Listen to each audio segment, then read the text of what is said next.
di Andalusia semua kejam. Artinya ini kan sistem pemerintahan politik, ada yang baik, ada yang kejam. Jangan kemudian seolah belum terorisme sebenarnya. Ada beberapa orang yang menyuarakan daulah khilafah ini di mana-mana selalu dimunculkan untuk men-trigger masyarakat supaya melakukan perlawanan terhadap negara. Kalau memang ini beririsan dengan kepentingan Islam secara ajaran, secara tafsir, tentunya negara-negara Arab tidak melarang gerakan ini.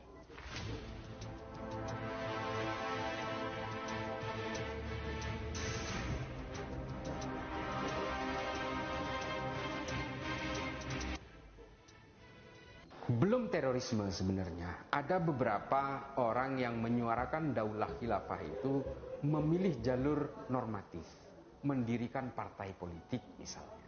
Sama, artinya gini, mereka memanfaatkan kebebasan demokrasi untuk mematikan demokrasi. Saya juga tidak terlalu mati-matian untuk membela demokrasi, tapi menurut saya, mengapa negara-negara Arab itu melarang Hizbut Tahrir, itu karena Hizbut Tahrir ini dianggap sebagai trigger dari semua gerakan revolusioner. Gerakan revolusioner perlawanan terhadap negara itu selalu dimulai dengan wacana daulah khilafah Islamiyah ini. Semua. Artinya begini, kalau memang ini beririsan dengan kepentingan Islam secara ajaran, secara tafsir, tentunya negara-negara Arab tidak melarang gerakan ini. Tapi karena ini adalah politisasi agama, gerakan-gerakan politik yang dijubahkan agama, maka kemudian negara-negara Arab melarang itu. Gerakan-gerakan daulah khilafah Islamiyah ini adalah gerakan-gerakan yang dibuat untuk memicu gerakan revolusioner di banyak negara. Ini dicetuskan pertama kali oleh Said Qutb melalui tafsir Al-Quran namanya Fi Dhilalil Quran, lalu kemudian diteruskan dengan manifesto politik Islamnya Said Qutb dalam Ma'alim fil Thariq. Jadi memang daulah khilafah ini di mana-mana selalu dimunculkan untuk men-trigger masyarakat supaya melakukan perlawanan terhadap negara. Nah, ini adalah basis yang seperti saya bilang tadi. Ini masih belum teror. Banyak orang seperti Hizbut Tahrir Indonesia, di mana coba cari sejarahnya orang-orang Hizbut Tahrir yang melakukan gerakan teroris misalnya. Memang agak sulit sekali, tapi mereka membangun, mendevelop masyarakat untuk melawan kepada negaranya dengan berdasarkan daulah khilafah itu tadi. Jangan bicara soal NKRI atau soal NKRI harga mati. Kalau mereka tetap menyuarakan daulah khilafah, ya artinya tidak suka NKRI sebenarnya. Karena daulah khilafah ini nantinya akan menggunakan negara sebagai negara agama, teokrasi. Orang-orang yang non-muslim itu akan dipaksa menggunakan hukum agama, penguasa pada saat nanti. Dan itu memang sudah banyak terjadi. Kita lihat Sudan itu pada zaman presidennya Ja'far Numeri mengkonversi hukum kolonial kepada hukum agama syariah tahun 83. Apa yang terjadi setelah itu? Sudan terlibat dalam perang saudara terpanjang di dunia, yang kemudian pada akhirnya memisahkan negara itu menjadi dua bagian. Sudan Utara yang Islam dan Sudan yang Selatan yang Kristen terbelah. Jangan bicara NKRI kalau mereka masih menyuarakan daulah khilafah. Pada akhirnya negara ini akan terpecah-pecah. Orang Manado yang mayoritas non-muslim bisa jadi mereka juga akhirnya ingin merdeka. Orang NTT, belum kita bicara akar separatisme seperti Aceh, mereka juga pada akhirnya ingin berpisah. Dan di dalam sistem khilafah ini memang sangat sentralistik, karena pada dasarnya ini adalah monarki absolut sebenarnya. Jangan bantah itu. Yang membuat akhirnya adalah resistensi dari masyarakat itu akan timbul. Jangan juga kemudian seolah-olah ini agama, seolah-olah khilafah ini menjadi sistem politik yang sangat terhormat. Sejarah-sejarah khilafah di dunia, terutama di dalam Islam, itu juga penuh dengan kekejaman-kekejaman. Ini juga tidak boleh kita pungkiri. Jangan kemudian dituduh kemudian pemerintahan sekarang ini hanya mengkriminalisasi ulama segala macam. Ini masih mending dituduh kriminalisasi ulama. Zaman dulu itu khilafah itu membunuh para ulama, banyak sekali. Mari kita buka-bukaan sejarah, Tarikh At-Tabari kita buka, Ibnu Athir, Ibnu Katsir, Imam Suyuti, Ibnu Mas'udi, semua menceritakan bagaimana kekejaman khilafah pada zaman Bani Umayyah, Bani Abbasiyah, Bani Ottoman, Bani Umayyah jilid kedua di Andalusia, semua kejam. Artinya ini kan sistem pemerintahan politik, ada yang baik, ada yang kejam. Jangan kemudian seolah-olah ini karena dibungkus agama, khilafah itu pasti yang terbaik. Tidak ada sistem politik yang terbaik, karena semua sistem politik itu selalu tidak menghendaki resistensi. Ketika orang melakukan perlawanan terhadap sistem politik itu pasti akan dihajar habis. Kita juga mengalami itu. Dari zaman Soekarno, Soeharto sampai sekarang, orang-orang yang melakukan perlawanan itu pasti akan dialienasi. Saya juga tidak mau kemudian mengatakan pemerintahan sekarang ini tidak mau ada resistensi, juga tidak mau terhadap resistensi. Artinya mana ada pemerintahan yang permisif terhadap penolakan atau pemberontakan atau resistensi? Tidak ada. Artinya jangan kemudian khilafah ini seolah-olah suci, luhur, ini pasti lurus, tegak. Bullshit. Saya kira saya tidak. Saya sudah pahami semua sejarah khilafah itu, semuanya juga penuh dengan kejahatan-kejahatan. Ini yang harus diketahui oleh publik. Jangan kemudian Muhammad Al-Fatih melakukan Konstantinopel, Salahuddin Al-Ayyubi pada perang salib luar biasa, heroik, epik dan sebagainya. Jangan hanya itu yang dijual. Bagaimana ulama-ulama pada zaman Mu'tazilah juga dibunuh habis-habisan, digantung di pohon kurma, sampai 6 bulan mayatnya tidak diturunkan, sampai dimakan burung gagak dan sebagainya.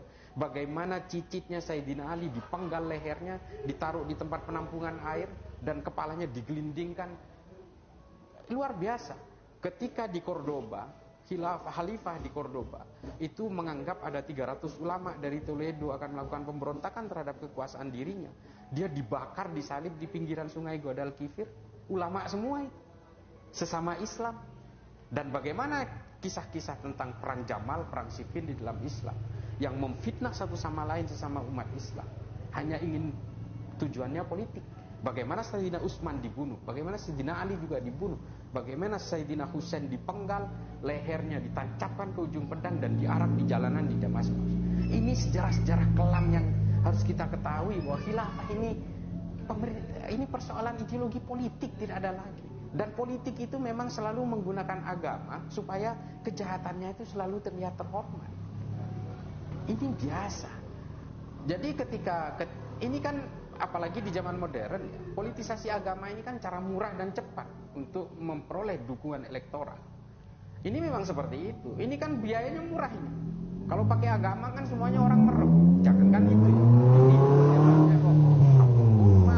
First travel lah, ini kan jubah agama semua, 212 Maret segala macam ini kan berjubah agama. Orang mudah ditipu dengan agama, apalagi politik, apalagi gerakan ini kan biayanya murah. Dan itu sudah terjadi sejak dulu. Sayyidina Utsman itu kurang apa hebatnya di dalam sejarah Islam. Beliau melakukan kodifikasi Al-Quran. Al-Quran yang kita kenal sekarang dalam bentuk buku itu adalah jasanya Sayyidina Utsman ibnu Affan.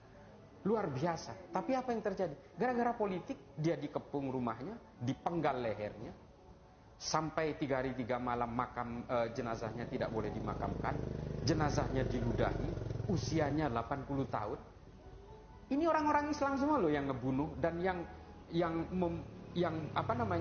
betul-betul menista jenazahnya, itu orang Islam juga. Sampai dia itu tidak boleh dimakamkan di pekuburan Islam. Dimakamkan di Baqi itu nggak boleh. Akhirnya dia dimakamkan di pekuburan Yahudi namanya Hishkaukam. Ini kan kekejaman-kekejaman luar biasa. Belum kita bicara soal bagaimana Sayyidina Ali dipenggal ketika sedang menjadi imam sholat subuh di Masjid Jami di Kufah di Irak. Yang membunuh siapa? Abdurrahman bin Muljam, orang Islam juga, hafidz Quran juga, puasa Senin Kemisnya juga nggak pernah lewat. Nah, politik-politik yang berjubah agama ini memang kemudian membuat orang buta, membuat orang itu mudah terbius, terhipnotis. Jangankan kita-kita yang orang biasa sesama Islam, Sayyidina Ali, sekelas Sayyidina Ali juga dibuat seperti itu. Sekelas Sayyidina Husain juga dihajar habis seperti itu. Memang memabukkan. Nah, politisasi agama itu adalah menggunakan postulat yang sama seperti yang dilakukan oleh gerakan-gerakan politik kekerasan, radikalisme, terorisme dan sebagainya pada zaman-zaman awal, seperti yang dilakukan oleh kelompok-kelompok Khawarij itu. Ini sama sekarang ini. Cuma mereka yang nggak ngebunuh, nggak menggal, tapi menggunakan metodologi yang sama. Sejarah politik Islam itu sangat perih dan getir. Coba bayangkan, dalam hitungan hari ketika Nabi Muhammad wafat, kurang lebih 3 hari, itu konflik politik di Madinah sudah terjadi antara Sayyidina Umar dengan Sa'ad bin Ubadah. Coba, sampai jenazahnya Nabi Muhammad ini tidak terurus. Hanya karena apa? Cuma karena rundingan dan konflik politik. Siapa sih penggantinya Nabi Muhammad setelah ini? Hanya persoalan itu. Artinya apa? Politik ini akhirnya akan membutakan. Akhirnya apa? Dia kemudian terlalu meremehkan hal-hal yang jauh lebih wajib. Hanya gara-gara persoalan politik. Dan setelah itu apa yang terjadi? Sayyidina Umar dibunuh, Sayyidina Utsman dibunuh, Sayyidina Hasan, Sayyidina Husain dibunuh, Sayyidina Ali juga dibunuh. Dan setelah itu pembunuhan-pembunuhan itu terjadi. Jangan ini dipungkiri. Makanya saya kadang-kadang ketawa juga. Khilafah adalah solusi. Pandemi, khilafah solusinya. Nonsense. Mari kita bicara. Ketika zaman pandemi taun hitam di Arab itu terjadi. Ini bicara soal pandemi. Itu memang sistemnya demokrasi. Tidak. Bagaimana sampai puluhan tahun pandemi itu tidak terselesaikan. Zaman taun hitam. Itu juga terjadi pada saat itu. Artinya kalau memang ini solusi, ya saya kira khilafah ini adalah sistem politik biasa dengan segala kekurangan dan kelebihannya. Kalau kemudian ada janji Allah bahwa nanti salah seorang khalifah akan bangkit nanti di yaumil qiyamah menjelang hari akhir, ya. Tapi ini kan janjinya Allah. Masa manusia yang heboh, manusia yang repot ingin mewujudkan? Nah, janji Allah inilah kemudian yang dipakai oleh beberapa orang tertentu untuk dipolitisir, seolah-olah ya udah kita ini harus wujudkan ini karena ini janjinya Allah. Lah, janjinya Allah juga kiamat loh. Kiamat ini juga janjinya Allah. Kenapa mereka nggak sibuk untuk mewujudkan kiamat lebih cepat gitu? Saya kira ini kan artinya ada satu garis demarkasi. Janjinya Allah ya silahkan, biarlah Allah itu yang menentukan nasibnya, melakukan path of destiny-nya itu biarlah Allah yang menjalankan. Kita ya diam aja. Ini kan sebenarnya gerakan-gerakan politik Taqiyuddin An-Nabhani di Palestina karena pan-Arabism, pan-Islamism itu gagal total, sementara Palestina itu mengalami ketertindasan dari negara-negara barat, dari negara-negara kolonial, lalu mewacarakan daulah khilafah dan sebagainya bla bla bla. Mari kita debat soal itu. Saya terus terang berharap dari orang-orang HTI, mari kita berdebat soal itu. Saya sih secara terbuka lewat beberapa media termasuk di sini sekarang, mari kita bicara soal khilafah ini. Soal khilafah tentang kejelekan-kejelekannya, kejahatan-kejahatannya, mari kita iniin. Artinya begini, saya tidak menganggap bahwa Islam ini jahat, Islam ini keras, tidak. Karena saya sendiri Islam, insya Allah saya dari kecil, dilahirkan di keluarga